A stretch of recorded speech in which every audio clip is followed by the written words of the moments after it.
Hello students, so today we are going to understand concepts of economics. यहाँ मैं आपको दो कॉन्सेप्ट समझाऊंगी। So let's start the video. Economics basically the first concept या जो basic concept है that is about economics क्या study करता है। इकोनॉमिक्स स्टडी करता है that how individuals, businesses and societies manage limited resources. यहाँ हम सेपरेट स्लाइड में समझेंगे लिमिटेड रिसोर्सेज को। So how an individual behaves, हम सबके पास बेसिकली पैसा, रिसोर्सेज, टाइम, हर चीज एक लिमिट में हो तो उसको हमें मैनेज करना पड़ता है। करेक्ट, हमारे रिसोर्सेज होते हैं इतने और डिजायर्स होती हैं इतनी, तो ये हमेशा कम होता है डिजायर से। चाहे आप कितने भी अमीर हो, आपके खर्चे उस हिसाब से बढ़ जाते हैं। तो अब क्या करना पड़ेगा, चाहे वो एक इंडिविजुअल व्यक्ति हो या सोसाइटी हो या बिजनेस हो, everyone has to use these limited resources to meet these unlimited desires. That's why they need to allocate their resources, allocate in such a way कि वो मैक्सिमम सेटिस्फेक्शन अचीव कर। सो this is the meaning कि concept क्या है। तो अब ये allocation कैसे होगा, उसके लिए बहुत सारी चीजें हम समझेंगे। रिसोर्सेज, पहले रिसोर्सेज को समझते हैं। What is meant by resources. So resources mainly चार तरीके के हैं। अब यहाँ पर हम बात कर रहे थे इंडिविजुअल्स की, बिजनेसेस की, सोसाइटी की, even government also has limited resources. तो यहाँ पर जो कॉन्सेप्ट है that is mainly about scarcity, कि हमारा जो जितना भी सामान है वो कम है, हमें कम पड़ता है, बहुतायत में नहीं है। फॉर एग्जाम्पल लैंड, लैंड में सभी कुछ आ जाएगा। It is the piece of land, जमीन हो या जमीन से मिलने वाली कोई भी चीजें हो, जैसे कि minerals, would, forest, herbs, water, air. तो कितने भी जो भी नेचुरल रिसोर्सेज हैं दे फॉल अंडर, हमने उसको इस एक कैटेगरी में रख दिया है। Land is a scarce resource. यहाँ आपको एक रियल वो बताती हूँ। Vaitarna is a river in the outskirts of Mumbai. वहां पर उसकी जो रेत है वैतरना रिवर की, it is said to be a very high quality, good quality sand. तो वो जो सैंड है it is having some quality that it absorbs maximum water. अब क्या हो रहा है, उसको ज्यादा से ज्यादा वहां से ले लिया गया है। इलीगल तरीके से उसकी सैंड जो है वो मार्केट में बिकती है। Government has put a ban long ago.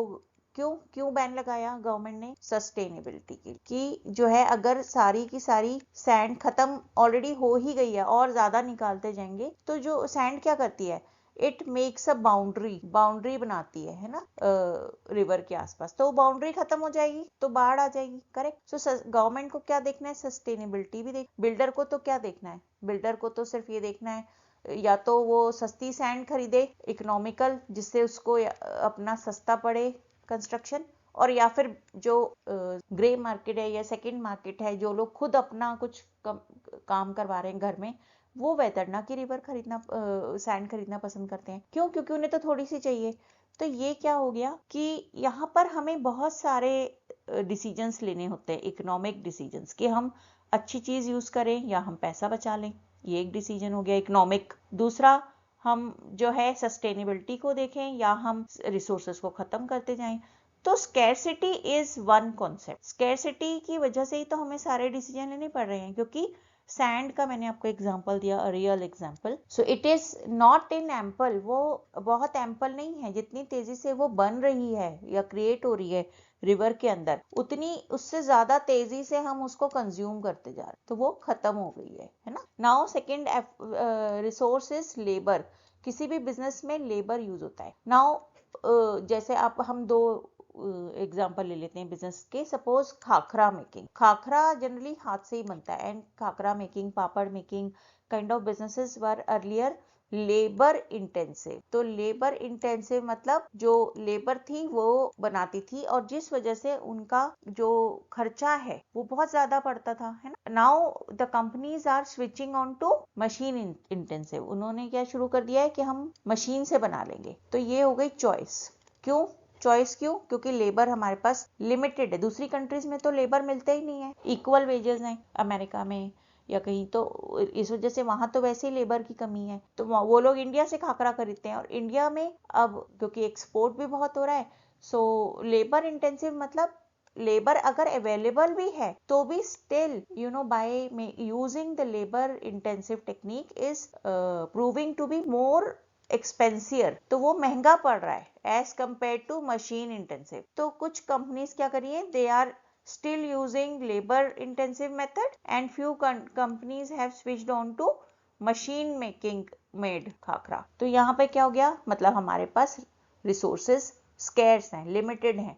Labour अगर अनलिमिटेड अवेलेबल है तो भी उनकी सैलरीज तो पे करनी है ना। सैलरीज किससे आएंगी, मनी से आएंगी। तो हमारे पास मनी तो लिमिटेड ही है, स्कैर्स है, हम उसको ज्यादा एक्सपेंसिव मेथड में क्यों खर्च करें। So this is how you know the basic concept of economics is that resources are scarce, अब चाहे वो लेबर हो या लेबर पर खर्च होने वाला पैसा हो। Third one is capital. Capital क्या है, कैपिटल वो कैश है जो सालों में इकट्ठा होता है, ठीक है, accumulated cash. So capital is a man made good, लेकिन वो हर जगह चाहिए, everywhere. If you want to switch from labour intensive unit to machine intensive unit, you have to spend lakhs of rupees. एक पापड़ मेकिंग की मशीन जो है 35 से 50 लाख की आएगी। So you should have that much money. तो ये भी एक स्कैरसिटी है, लोगों के पास उतना पैसा नहीं होता। So resources are scarce. So few small firms they manage their production using the labour intensive method. तो वो लेबर से ही बनवाते हैं, चाहे फिर पर यूनिट उनको प्रोडक्शन कॉस्ट महंगा पड़ता है लेबर पर, फिर भी वो मशीन पर स्विच नहीं हो सकते और हाई प्रोडक्शन कॉस्ट में बनाते रहते हैं। क्यों, क्योंकि मशीन इंटेंसिव के लिए उनके पास कैपिटल नहीं है। तो capital is also resource, scarce resource. Then comes the entrepreneurship. So entrepreneurship means इन सब चीजों को मैनेज कौन करेगा, लैंड, लेबर, कैपिटल, इन सबको मैनेज करने के लिए दिमाग चाहिए, एंटरप्रेन्योरशिप चाहिए, लगातार बिजनेसमैन को लगे रहना पड़ेगा। सो उसको इनोवेशन भी देखना पड़ेगा विद टाइम, कि हमें प्रोडक्शन बढ़ाना है, लेबर नहीं मिल रहा, लेबर छुट्टी मारता है, बहुत देर are n number of problems, चोरी हो जाती है, दिस दैट। तो वो सारी चीजों को सोल्यूशन देख के चलता रहेगा और इन सब चीजों का मैनेजमेंट करता रहेगा, नए आइडियाज भी लेता रहेगा कि मशीन लगा लेते हैं, this that. So entrepreneurship is also one resource which is scarce. Her employee आपका मैनेजर उतना अच्छा काम नहीं कर पाएगा जितना शायद आप खुद करें या आप भी कर पाए, नहीं कर पाए। सो this is also resource which is scarce. Now scarcity I have already explained to you. We all have finite resources, मतलब वो finite मतलब infinite का opposite, अनलिमिटेड नहीं है। हमारे पास रिसोर्सेस अनलिमिटेड नहीं है, लिमिटेड हैं या स्केर्स हैं, और उनका मल्टीपल यूजेस हो सकता है। जैसे सैंड है, सैंड को आप कई चीजों में यूज कर सकते हो, कंस्ट्रक्शन में कर लो, किसी और बिजनेस में कर लो, कहीं और कर लो। वाटर है, इट हैज एम्पल यूजेस, बहुत सारे यूजेस हैं, होटल में, बाथरूम में कर लो, या डोमेस्टिक सप्लाई कर दो, या पीने का पानी का फिल्टर लगा के पीने के पानी में कन्वर्ट कर दो उसे। So it has everything, every resource has unlimited usages. तो आपको डिसाइड करना है कि हम उसको कहाँ यूज करें। कहीं हमने गलत जगह यूज कर दिया और सही जगह वो यूज होने से रह जाएगा, क्योंकि उसको हमने यहाँ खत्म कर दिया, correct. So this is all what is known as economic decision making.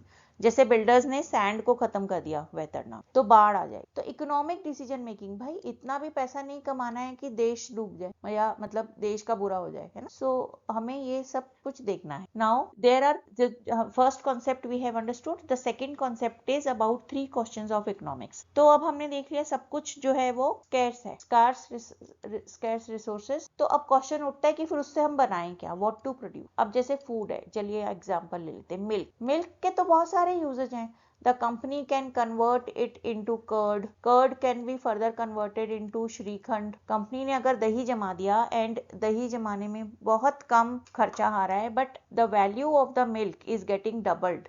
Curd को अगर मिल्क मान लीजिए 60 रुपीज लीटर, एक एज्यूम कर रहे हैं, बिकता है, तो ये 120 या 100 रुपीज लीटर बिकती है, या तो ये ज्यादा फायदेमंद है।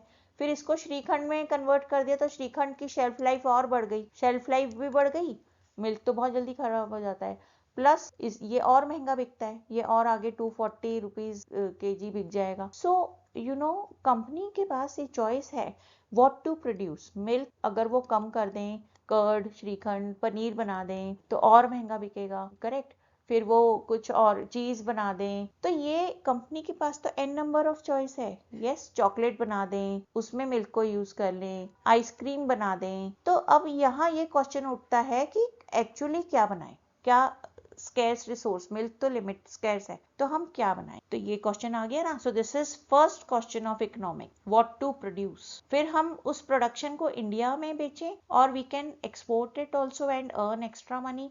पता चला Indians are not getting, they are being deprived of those products. कई बार होता है फ्रूट, व्हीट, गेहूं पे पता चला गवर्नमेंट बैन लगा देती है या कोटा लगा देती है कि इतना कोटा है, इतना ही गेहूं बाहर जाएगा, उससे ज्यादा नहीं जाएगा, या 1 मंथ बैन, 1 महीने तक व्हीट एक्सपोर्ट नहीं होगा। तो गवर्नमेंट ये सब क्यों करती है? हमारे देश को सेफ गार्ड करने, कि भाई हमारे देश में भी लोगों को चीजें मिलती रहें और सही दाम पर मिलती रहें। If suppose the exporters will export all the wheat out of the country, in our home country India the prices will surge, prices जो हैं वो बहुत ज्यादा बढ़ जाएंगे, सर्ज हो। तो गवर्नमेंट चाहती है कि नहीं, वो प्राइसेस ना बढ़े। कमी, प्राइसेस कब बढ़ते हैं? जब किसी चीज की कमी हो जाती है देश में, उसकी क्वांटिटी की डिमांड जितनी है इतनी है और वो उसकी क्वांटिटी की अवेलेबिलिटी इतनी रह गई, तो वो कहीं ना कहीं ये गैप जब ज्यादा बढ़ जाता है डिमांड और सप्लाई का, तो प्राइसेस बढ़ते। ये भी, इस पर भी एक वीडियो होगा, वो देख लीजिएगा, लॉ ऑफ डिमांड। तो इक्विलिब्रियम, करेक्ट। तो ये सब आप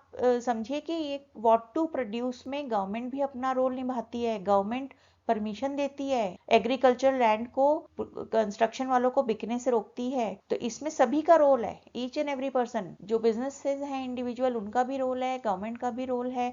सो it is a very big question of economics that what to produce. Food है, हाउसिंग है, टेक्नोलॉजी है। हम जब बना रहे हैं तो फूड बना में भी ये डिसीजन लेना पड़ेगा, हाउसिंग में भी घर किसके लिए बनाएं, गरीबों के लिए, अमीरों के लिए, ठीक है। टेक्नोलॉजी कौन सी यूज करें, latest, outdated, obsolete. So what to produce is a question. Now comes how to produce. अब हमने डिसाइड कर लिया कि कैसा घर बनाना है, मिडिल क्लास के लिए बनाना है या जिसके लिए भी, जो भी डिसाइड हुआ है, टेक्नोलॉजी कौन सी यूज करनी है। Then how to produce. So machine से बनेगा या लेबर ज्यादा हो।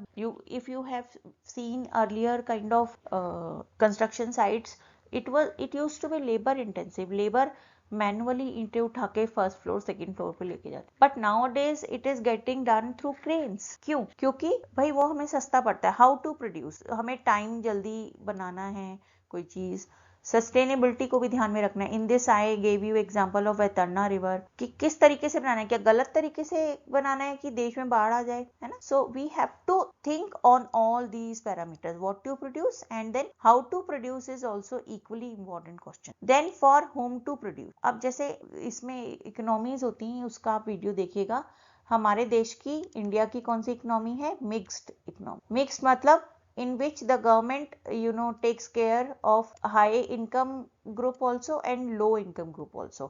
गवर्नमेंट क्या करती है? They collect taxes, high taxes from progressive taxation बोलते हैं उसको। अमीर लोगों से ज्यादा टैक्स लेके गरीब लोगों को स्कीम्स देती है, फ्री में खाना देती है, पैसा देती है, लाडली बहना, ये वो, there are many schemes you can see. तो फ्री एजुकेशन देती है, फ्री मेडिकल फैसिलिटीज देती है। तो फॉर होम टू प्रोड्यूस, तो ये डिपेंड करेगा देश की इकोनॉमी कैसी है।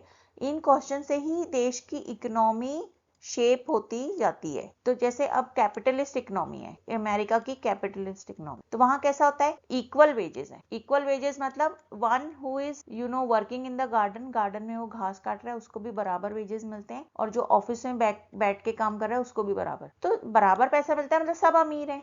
तो वहां घर वगैरह हर चीज जो है ना, अमीरों के हिसाब से ही डिसीजन लेती है गवर्नमेंट। कैपिटलिस्ट इकोनॉमी है, अगर कोई गरीब होगा भी तो उसकी तरफ कोई ध्यान नहीं देता। तो वहां देखा जाए तो सब अमीर है, लेकिन सब गरीब भी हैं। गरीब क्यों है? क्योंकि वहां हमारे जैसी लेबर नहीं मिलती सस्ती, इंडिया जैसी। तो सबको अपने घर का काम खुद ही करना है, तो अमीर होकर भी वो गरीबों वाले काम भी खुद ही करते हैं, करेक्ट। सो इनकम बेस मतलब फॉर होम टू प्रोड्यूस, तो ये कंट्री वाइज उनकी सोसाइटी कैसी, इकोनॉमिक स्ट्रक्चर कैसा है उस कंट्री का, कैपिटलिस्ट है, मिक्स्ड है, ठीक है, या वो है, ठीक है। तो ये इस पे आप वीडियो देख लीजिएगा, तो इसके हिसाब से डिसाइड होगा फॉर होम टू प्रोड्यूस। इसमें गवर्नमेंट का भी बहुत बड़ा रोल होता है, और कुछ कंपनीज भी होती हैं जो सबके लिए बनाती हैं। जैसे आप देखिए Parle company has Parle ji biscuit also, which is a very very economical biscuit, है ना। और उनका मिलानो सीरीज भी है। मिलानो मतलब जो बहुत एक्सपेंसिव बिस्किट्स हैं। ऐसे ही कुछ दूसरी कंपनीज के भी, tiger biscuit, Britannia tiger, glucose biscuit, तो कम वैल्यू के बिस्किट भी हैं और महंगे बिस्किट। तो ये देश की कंपनीज भी देख सकते हैं कि किस तरीके के प्रोडक्ट्स वो बना रही है। ये भी कंपनीज के ऊपर भी लागू होता है, what to produce, how to produce and for whom to produce, कि वो किसको केटर करना चाहती है अपने प्रोडक्ट, मास को,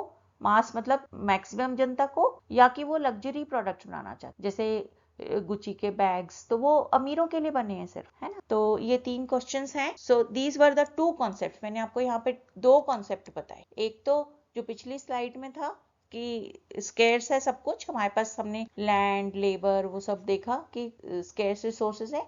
और दूसरा कॉन्सेप्ट है कि these 3 questions have to be addressed in every economy by individuals, by businesses and by government. So thank you, happy learning.